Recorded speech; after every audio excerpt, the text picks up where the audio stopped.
ഞാൻ താങ്കളിലേക്ക് വരികയാണ്. KSU ഇങ്ങനെ എതിർക്കും എന്ന് പറഞ്ഞിട്ടുണ്ട്.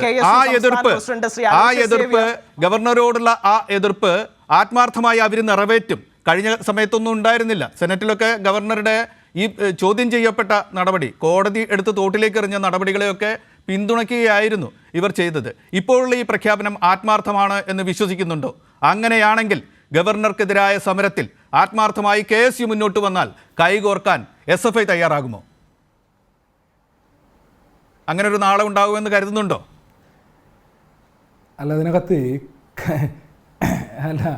അതിനകത്ത് കൈകോർക്കുന്നതിന് വേണ്ടിയിട്ടുള്ള പ്രശ്നം എന്താണെന്ന് വെച്ചാൽ, ഇപ്പോൾ നമ്മുടെ മുൻപിൽ അനുഭവം കിടക്കുന്നുണ്ട്.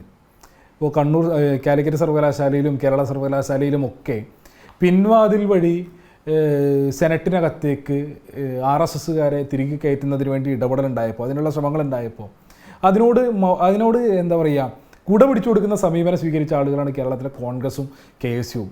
കാരണം 10 RSSകാരെ നോമിനേറ്റ് ചെയ്യുമ്പോൾ അതിൻ്റെ കൂട്ടത്തിൽ 2-3 കോൺഗ്രസ്സുകാരെ കൂടി നോമിനേറ്റ് ചെയ്ത് എന്താ പറയുക, നമ്മൾ ഈ എല്ലിൻ കഷ്ണം ഇട്ട് കൊടുക്കില്ലേ, ആ നിലയ്ക്ക് എല്ലിൻ കഷ്ണം ഇട്ട് കൊടുത്താൽ എല്ലിൻ കഷ്ണം വാങ്ങി ഭക്ഷിച്ച് മിണ്ടാതിരുന്ന ആളുകളാണ് ഇവർ. പറയുകയാണ് SFIയും ഗവർണറും തമ്മിൽ അഡ്ജസ്റ്റ്മെൻറ്റ് സമരമാണ് എന്നൊക്കെ പറയുന്നത് കേൾക്കുന്നത് തന്നെ വലിയ വിരോധാഭാസമാണ്. അങ്ങനെ ആ ശ്രമം എന്ന് പറഞ്ഞാൽ ചെറിയ ശ്രമമല്ല. കേരളത്തിൻ്റെ സർവകലാശാലകളുടെ സെനറ്റിനകത്തേക്ക് 8-10 ആളുകളെ വെച്ച് നോമിനേറ്റ് ചെയ്യുന്നു. അതിൻ്റെ തുടർച്ചയിൽ ഇപ്പോൾ കാലിക്കറ്റ് സിൻഡിക്കേറ്റ് തെരഞ്ഞെടുപ്പ് കഴിഞ്ഞു. ആ സിൻഡിക്കേറ്റിൽ ഒരു സിൻഡിക്കേറ്റ് മെമ്പറെ RSSന് വിജയിപ്പിക്കാൻ വേണ്ടി കഴിഞ്ഞു.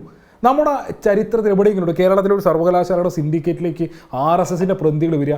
ജനാധിപത്യപരമായി അവർക്ക് എങ്ങനെയെങ്കിലും, ഇപ്പോൾ കേരള സർവകലാശാലയുടെ സിൻഡിക്കേറ്റ് വരാൻ വേണ്ടി പോകുന്നു, അവിടെയും ഒരു സിൻഡിക്കേറ്റ് മെമ്പറെ ജയിപ്പിക്കാൻ ആവശ്യമായിട്ടുള്ള എണ്ണം സെനറ്റ് അംഗങ്ങളെ ഗവർണർ നോമിനേറ്റ് ചെയ്ത് കൊടുത്തിട്ടുണ്ട്. ബാക്കി അതിനപ്പുറം എണ്ണം കോൺഗ്രസിനും കൊടുത്തിട്ടുണ്ട്. അപ്പോൾ ഇങ്ങനെ സർവകലാശാല സിൻഡിക്കേറ്റിലേക്കൊക്കെ വളരെ എളുപ്പത്തിൽ RSSൻ്റെ പ്രതിനിധികൾ വരിക. ജനാധിപത്യപരമായി ഏതെങ്കിലും അക്കാദമിക സമൂഹത്തിനകത്ത് തെരഞ്ഞെടുപ്പ് നടന്നാൽ ഒരു RSSകാരനെ സെനറ്റിലേക്ക് വിജയിപ്പിക്കുന്നതിന് വേണ്ടിയുള്ള ശേഷി കേരളത്തിൻ്റെ അക്കാദമിക അന്തരീക്ഷത്തിൽ സംഘപരിവാറിനുണ്ടോ? ഇല്ല. അപ്പോൾ ഇങ്ങനെ ഇത്തരം ആളുകളെ കടത്തിവിടുന്നതിന് വേണ്ടിയിട്ടുള്ള എല്ലാ കുടയും പിടിച്ച ആളുകൾ ഇപ്പോൾ വന്നിട്ട് ഇത് പറയുന്നത് കേൾക്കുന്നതേ വലിയ തമാശയാണ്. അതിൻ്റെ കൂട്ടത്തിൽ തന്നെ ഇപ്പോൾ ഞങ്ങൾ പറഞ്ഞല്ലോ, വളരെ ഗൗരവമായിട്ടുള്ള സാഹചര്യത്തിലപ്പോൾ നിലവിലുള്ളത്, ഞങ്ങൾ വീണ്ടും സമരത്തിലേക്ക് കടക്കാൻ വേണ്ടി പോവാണ്. കാരണം നേരത്തെ ഹൈക്കോടതി ഉൾപ്പെടെ എടുത്ത് ആറ്റിലെറിഞ്ഞിട്ടുള്ള ലിസ്റ്റ്, ആ ലിസ്റ്റ് വീണ്ടും ഈ പറഞ്ഞ പോലെ സമാനമായ നിലയിൽ ചട്ടങ്ങളും നിയമങ്ങളും എല്ലാം കാറ്റിൽ പറത്തി വീണ്ടും പുതിയ 4 നോമിനേഷനുമായിട്ട് ഗവർണർ മുന്നോട്ട് വരികയാണ്. ഇതിൻ്റെ കൂട്ടത്തിൽ ഈ KSUവിൻ്റെ പ്രതിനിധി വളരെ തവണ ആവർത്തിച്ച് പറഞ്ഞു, ഞങ്ങൾ തിരുത്താൻ തയ്യാറാകുന്ന ആളുകളാണ്, ഞങ്ങൾ തെറ്റ് സംഭവിച്ചു കഴിഞ്ഞാൽ അത് തിരുത്തുമെന്നൊക്കെ ആവർത്തിച്ച് പറയുന്നത് കേട്ടോ. എനിക്ക് ഇത് KSUവിൻ്റെ സംസ്ഥാന ഭാരവാഹിയാണ് തൗഫീഖ് എന്നുള്ളതാണ് ഞാൻ മനസ്സിലാക്കുന്നത്. തൗഫീഖിനോടൊപ്പം KSUവിൻ്റെ സംസ്ഥാന സമിതിയിൽ പ്രവർത്തിക്കുന്ന 2 ആളുകളുണ്ട്. ഒന്ന് ജിതിൻ, സംസ്ഥാന കൺവീനറാണ്. സംസ്ഥാന കമ്മിറ്റിയിൽ തൗഫീഖിനോടൊപ്പം പ്രവർത്തിക്കുന്ന 2 ആളുകളുണ്ട്. ഒന്ന് ജിതിൻ, മറ്റൊന്ന് ടോണി. ഇടുക്കിയിൽ നിന്നുള്ള 2 KSUവിൻ്റെ നേതാക്കൾ, ഒന്ന് ജില്ലാ പ്രസിഡന്റും മറ്റൊരാൾ സംസ്ഥാന സെക്രട്ടറി. ഈ 2 ആളുകളും 2 വർഷം മുൻപ് പൈനാവ് എഞ്ചിനീയറിംഗ് കോളേജിൽ ധീരജിനെ കൊന്ന കേസിലെ പ്രതികളാണ്. ധീരജിനെ കൊലപ്പെടുത്തിയ കേസിലെ കൊന്ന ഒരു വിദ്യാർത്ഥി നേതാവിനെ ക്യാമ്പസിൽ സംഘടനാ പ്രവർത്തനം നടത്തി വിദ്യാർത്ഥികളെ സംഘടിപ്പിച്ചു എന്നതിന്റെ പേരിൽ പ്രതികളെന്നല്ലാതെ കേസിലെ പ്രതിയെ ആഭ്യന്തര വകുപ്പ് ഭരിക്കുന്ന ശിക്ഷ എന്ത് തെളിവാണ് അന്വേഷണം പൂർത്തീകരിച്ച് പറഞ്ഞു. ആ തെളിവ് കേരള പോലീസ് കൃത്യമായി കൃത്യമായിട്ട് പോലീസ് അന്വേഷണം പൂർത്തിയാക്കി കുറ്റപത്രം കോടതിയിൽ സമർപ്പിച്ചിട്ടുണ്ട്.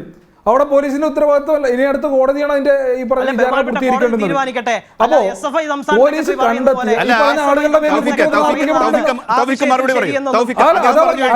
ആ കേസിൽ പ്രതിയല്ലേ? സമർപ്പിക്കപ്പെട്ട കുറ്റപത്രത്തിൽ പ്രതിയല്ലേ? പറയുന്നു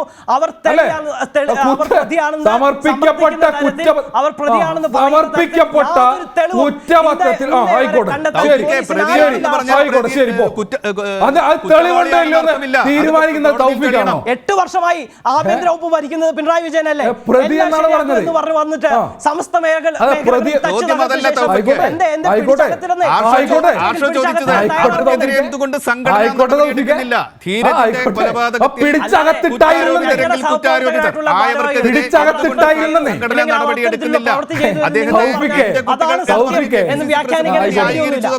ഉള്ള ഒരു സാഹചര്യത്തിലെ ചോദിക്കുന്നത്. എന്തുകൊണ്ട് നടപടി എടുക്കുന്നില്ല? അത് തൗഫീഖ് പറയുന്നതായിരിക്കും അതിനാണ് സമയം താങ്കൾക്ക് തന്നത്. തൗഫീഖേ, അവർ കുറ്റക്കാരെ സംരക്ഷിക്കുന്ന നിലപാട് SFIക്കാ ഉള്ളത്, അല്ലാതെ ഞങ്ങൾക്കില്ല. കോടതി ശിക്ഷിച്ചാലേ നടപടി എടുക്കുള്ളൂ.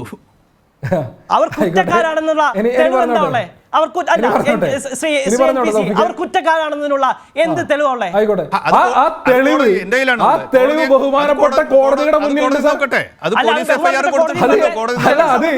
അന്വേഷണ ഉദ്യോഗസ്ഥർ കൈരളിയുടെ ഫ്ലോറിലോ KPCC ഓഫീസിലോ കൊണ്ട് വെക്കാം. അതേ ഹർഷോ, കൈരളിയുടെ ഫ്ലോറിലോ സെന്ററിലോ അല്ല, അവിടെ കോടതിയിലല്ല കൊടുത്തേക്കുന്നത്. നമുക്ക് കഴിഞ്ഞ നടപടി എടുക്കട്ടെ, അതാണ് നിലപാട്, KSUവിന്റെ നിലപാട്. വിദ്യാർത്ഥിയെ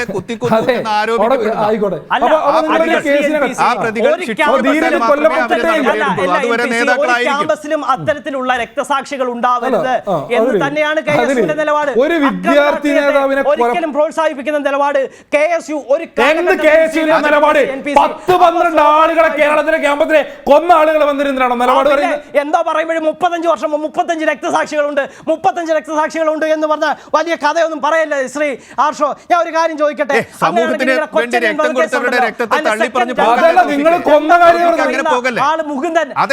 ഇത്തരം ചോദ്യങ്ങൾ വരുന്നത് ഇരന്നു വാങ്ങിയ മരണമാണ് എന്നൊരു പ്രഖ്യാപനം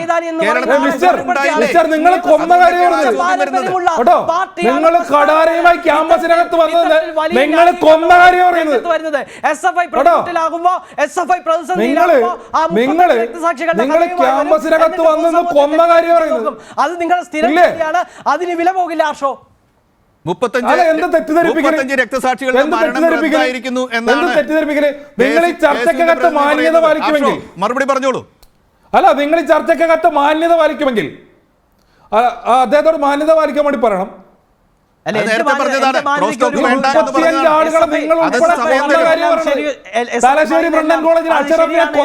ആവശ്യമില്ല, കല്ലെറിഞ്ഞ് കൊന്നതാ നിങ്ങൾ അല്ലേ? അത് അങ്ങ് പറയുന്ന കാര്യം അല്ല. നിങ്ങൾ കൊലപ്പെടുത്തിയ ധീരജ് ഓട്ടോ ഇടിച്ചല്ല മരണപ്പെട്ടത്, ധീരജിനെ കുത്തിക്കൊലപ്പെടുത്തിയതാ. RK കൊച്ചരിയനെ തൃശ്ശൂർ നിങ്ങൾ കുത്തിക്കൊലപ്പെടുത്തിയതാ. CV ജോസിനെ പത്തനംതിട്ട കാത്തലിക്കേറ്റ് കോളേജിൽ നിങ്ങൾ കുത്തിക്കൊലപ്പെടുത്തിയതാ. MS പ്രസാദിനെ പത്തനംതിട്ടയിൽ നിങ്ങൾ കുത്തിക്കൊലപ്പെടുത്തിയതാ. അവർ കുറ്റക്കാരാണെന്നതിന്റെ തെളിവ് യാതൊരു തെളിവും പോലീസിന് കിട്ടിയിട്ടില്ല. 8 വർഷക്കാലമായി ആഭ്യന്തര വകുപ്പ് ഭരിക്കുന്ന പിണറായി വിജയനല്ലേ? അവരെ ശിക്ഷിക്കാൻ തയ്യാറാവട്ടെ, അപ്പൊ നമുക്ക് നോക്കാം. അന്ന് നിങ്ങളാണോ പറയുന്നത്? എന്ന് നിങ്ങളാണ് പറയേണ്ടത്. നിങ്ങൾക്ക് മിനിമം സംസാരിക്കാതെ നിയമ സംവിധാനത്തെ സംബന്ധിച്ചും നീതി അല്ല ഇവിടെ അല്ല ഞാനൊരു കാര്യം ചോദിക്കട്ടെ. അല്ല, ഇവിടെ സമർപ്പിക്കപ്പെട്ട കുറ്റപത്രമുണ്ടല്ലോ കോടതിയുടെ മുമ്പിൽ. ഈ പറഞ്ഞ ആളുകൾ പ്രതികളെ അറസ്റ്റ് ചെയ്യപ്പെട്ട് റിമാൻഡ് ചെയ്യപ്പെട്ട രണ്ട് വാദങ്ങളാണ്. ഇത് സമരസപ്പെടുക ബഹുമാനപ്പെട്ട കോടതിയുടെ മുമ്പിൽ.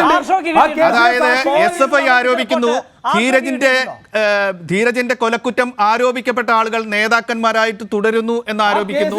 KSU പറയുന്നു കോടതിയിൽ അവർ ശിക്ഷിക്കപ്പെട്ടാലേ നടപടിയെടുക്കുള്ളൂ, അതുവരെ നേതാക്കന്മാരായി തുടരും എന്ന് പറയുന്നു. പഴയ കഥകൾ പറയണ്ട എന്ന് KSU പറയുന്നു. പഴയ കഥകളൊക്കെ പറയേണ്ടതാണ്, അത് പറഞ്ഞുകൊണ്ടിരിക്കും എന്ന് SFI പറയുന്നു. അവിടെ ആ ഘട്ടം നിർത്താം.